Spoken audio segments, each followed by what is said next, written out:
Iran के साथ जंग में अमेरिका की बड़ी हार। ईरान के हमले से अमेरिका को हुआ बड़ा नुकसान। ट्रंप ने मान लिया ईरान का हॉर्मुज स्ट्रेट में है दबदबा। चीन, फ्रांस, ब्रिटेन से अमेरिका ने मांगी मदद। ईरान जंग को लेकर अमेरिका के राष्ट्रपति झूठ पर झूठ बोल रहे हैं। सबसे बड़ी बात तो यह है कि अपने झूठ को वो खुद ही बता भी देते हैं। एक तरफ उनका दावा होता है कि हमने ईरान की सेना को 100% खत्म कर दिया है, उनके पास अब कोई नेवी नहीं बची है, कोई एयरफोर्स नहीं बचा है। लेकिन दूसरी तरफ पूरी दुनिया के सामने वो गुहार भी लगाते हैं कि अगर ईरान की नेवी से अपने जहाज बचाने हैं तो हमारी मदद करें। अब सवाल ये उठ रहे हैं कि जब ईरान की पूरी नेवी को अमेरिका ने खत्म कर दिया है तो फिर दुनिया को अपने जहाजों को ईरान से बचाने के लिए आखिर चिंता क्यों करनी चाहिए।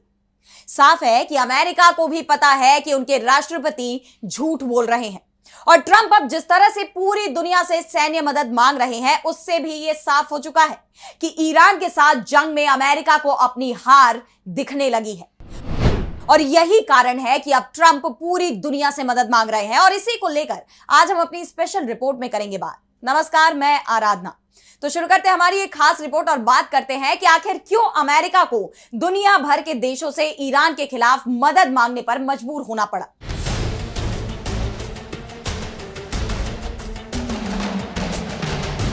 तो अमेरिका के राष्ट्रपति डोनाल्ड ट्रंप एक तरफ यह दावा कर रहे हैं कि उन्होंने ईरान की सैन्य ताकत को 100% खत्म कर दिया है।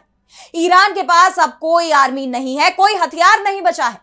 अब ईरान को सरेंडर कर देना चाहिए क्योंकि उसके पास अब कोई चारा नहीं बचा है। लेकिन इसके साथ ही डोनाल्ड ट्रंप दुनिया भर के देशों से बचाव बचाव की गुहार भी लगा रहे हैं।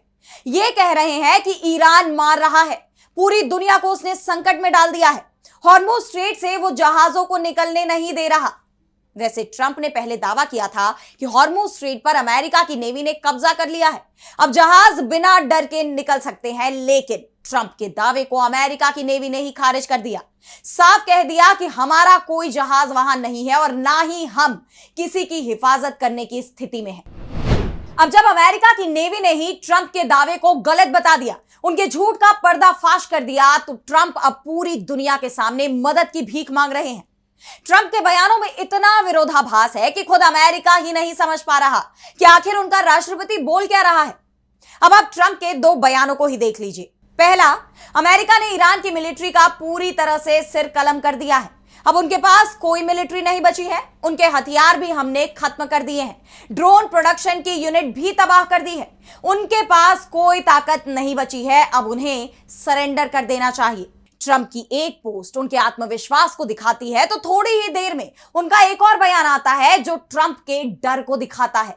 जब वो कहते हैं कि ईरान हमले कर रहा है, वो कहीं भी ड्रोन भेज देता है, हॉर्मुज में माइन बिछा रहा है, कहीं पर भी मिसाइल दाग रहा है, हम ईरान के हर हमले को फेल कर रहे हैं। अब सवाल ट्रंप से ही पूछे जा रहे हैं कि अगर किसी देश की सेना 100% तबाह हो गई है तो वो ड्रोन और मिसाइल कहां से ला रही है? और अगर अमेरिका ईरान के हर हमले को फेल कर रहा है तो फिर ट्रंप को किसी दूसरे देश की मदद की क्या जरूरत है? और फिर जो सैटेलाइट की पिक्चर सामने आ रही है उसमें मिडिल ईस्ट में अमेरिकी सैन्य अड्डों में तबाही के मंजर क्यों दिख रहे हैं? और सबसे बड़ी बात, ट्रंप अब दुनिया के सामने सैन्य मदद क्यों मांग रहे हैं? एक तरफ तो ट्रंप कह रहे हैं कि अमेरिकी सेना ने ईरान के तट पर बमों की बरसात की है, ईरान के सभी सैन्य जहाजों को पानी में डुबो दिया है। लेकिन अब उनका एक और बयान सामने आया है जिसमें वो चीन, फ्रांस, जापान, साउथ कोरिया और ब्रिटेन को याद दिला रहे हैं कि भाई तुम भी अपने जहाज भेज दो वरना हॉर्मुज स्ट्रेट बंद हो जाएगा। वैसे एक बात और बता दें कि हाल ही में जब ब्रिटेन ने ऐलान किया था कि वो अपना एक एयरक्राफ्ट कैरियर मिडिल ईस्ट भेज रहा है तो ट्रंप ने तंज कसते हुए कहा था कि कीयर स्टार्मर को यह काम करने की जरूरत नहीं है। जब हमें जरूरत थी तब ब्रिटेन ने हमारी मदद नहीं की और अब जब हम जंग जीत चुके हैं तो सैन्य मदद की जरूरत नहीं है। लेकिन अब ट्रंप ये कह रहे हैं कि हॉर्मुज को सुरक्षित रखना है तो ब्रिटेन को अपना जंगी बेड़ा भेजना होगा। जो डोनाल्ड ट्रंप कुछ दिनों पहले अमेरिका फर्स्ट का नारा दे रहे थे, अब वो चीन और जापान से कह रहे हैं कि भाई ये तुम्हारा भी मामला है, हाथ बटाओ। हॉर्मुज से जो तेल और गैस दुनिया के दूसरे देशों को पहुंचाई जा रही है उसमें आप लोगों का भी नाम है और अगर इस नुकसान से बचना है तो मदद करें। वैसे ट्रंप का यह भी कहना है कि यह आर्टिफिशियल बाधा है, कोई प्राकृतिक घटना नहीं है। वैसे ये बात तो सभी को पता है कि हॉर्मुज संकट प्रकृति की देन नहीं है, बल्कि ईरान ने इसे बंद किया है। अब सवाल तो ट्रंप से ही पूछा जा रहा है कि जब उन्होंने ईरान की नेवी को पूरी तरह से कुचल दिया है, उनकी सेना को पूरी तरह खत्म कर दिया है, तो फिर ईरान की तरफ से यह आर्टिफिशियल खतरा कैसे पैदा हो गया। अब आप ही देखिए, एक तरफ तो ट्रंप पूरी दुनिया से मदद मांग रहे हैं, चीन, फ्रांस, जापान, दक्षिण कोरिया और ब्रिटेन से अपने युद्धपोत भेजने को कह रहे हैं, और दूसरी तरफ वो खुद ही ये दावा भी कर रहे हैं कि मैं ये काम अकेला भी कर लूंगा। ट्रंप ने अपनी पोस्ट के आखिर में लिखा है कि हॉर्मुज को किसी ना किसी तरह हम खोल देंगे, सुरक्षित बना देंगे और मुक्त कर देंगे। साफ है, ईरान की ताकत के चलते ट्रंप अब बैकफुट पर दिखाई दे रहे हैं। जिस तरह से ईरान चेतावनी देकर टारगेट पर हमले कर रहा है, उसके बाद ट्रंप का ईरान को 100% तबाह करने का दावा उनकी मनगढ़ंत जीत का ऐलान ही माना जा रहा है। अब दावा यह किया जा रहा है कि डोनाल्ड ट्रंप इस जंग से बाहर निकलना चाहते हैं और इसीलिए वो अपनी जीत का ऐलान कर रहे हैं। लेकिन ईरान की तरफ से जिस तरह का पलटवार किया जा रहा है, उसके बाद अगर ट्रंप सीजफायर का ऐलान करते हैं तो फिर ये अमेरिका का सरेंडर माना जाएगा। और यही कारण है कि अब ट्रंप इस जंग में दुनिया के दूसरे देशों की एंट्री कराना चाहते हैं, जिससे अमेरिका के लिए सम्मानजनक तरीके से जंग से बाहर निकलने का रास्ता खुल पाए। अब ट्रंप ने जिस तरह से पूरी दुनिया से मदद मांगी है, उसके बाद एक बात तो साफ हो गई कि अमेरिका ने खुद ये मान लिया है कि ईरान को रोकना उसके और इजराइल के बस की बात नहीं है। ईरान को जंग की शुरुआत में भले ही बड़ा नुकसान पहुंचा हो, लेकिन जल्दी ही वो संभल भी गया है।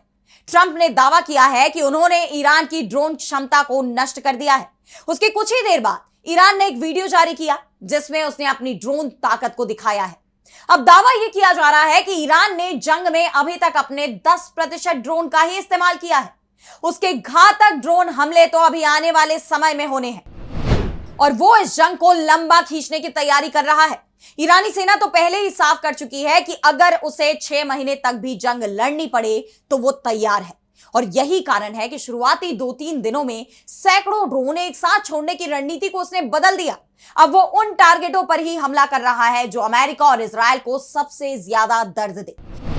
और जिस तरह से अब डोनाल्ड ट्रंप ने ईरान के खिलाफ पूरी दुनिया से मदद मांगी है, उसके बाद माना यह जा रहा है कि ईरान इस जंग में अमेरिका को बड़ी हार दे चुका है।